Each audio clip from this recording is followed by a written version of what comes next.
भगवानो आ थार दादी बता रही है कि थे कमेंट करया हा कि थान बालू का स्तूप का प्रकार कौन याद हो थे तो भोला ही रगर टाबरो सबसे पहली तो आप बात जानो कि रेत का टीला नहीं बालू का स्तूप बोलियो जावे।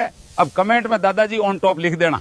गुड़ा गुड़ियों, अब आप सोच रहे होंगे कि बालू का स्तूप कैसे बनते हैं, तो ये देखो बालू का स्तूप हवा चलने पर मिट्टी के अपरदन से बनते हैं। ठाबरों आज थान बालू का स्तूप दिखा लिया हूँ। बालू का स्तूप दो प्रकार का हुई, एक पवन की गति के आधार पर और दूसरा आकृति के आधार पर। अठीन सुनो, पवन की गति के आधार पर पहलो प्रकार है अनुदैर्ध्य बालू का स्तूप और अनरेखीय बालू का स्तूप भी बोलियो जावे।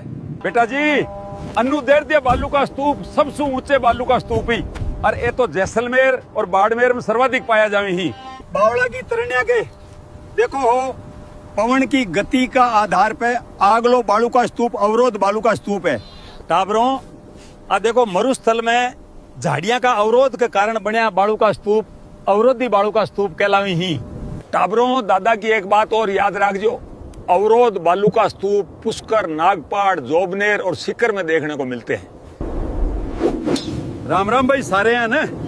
ये ही अनुप्रस्थ बालू का स्तूप और ये पवन की दिशा के समकोण पर बनी ही। आ जाओ जी, पुगल, सूरतगढ़, चूरू, झुंझुनू वाले आ जाओ। अनुप्रस्थ बालू का स्तूप देखो चाहो हो तो आ जाओ। चांद से पर्दा कीजिए। हाँ जी बच्चों, अगला बालू का स्तूप अर्धचंद्राकार बालू का स्तूप है और इन्हें बरखान भी कहा जाता है। टाबरों बरखान बालू का स्तूप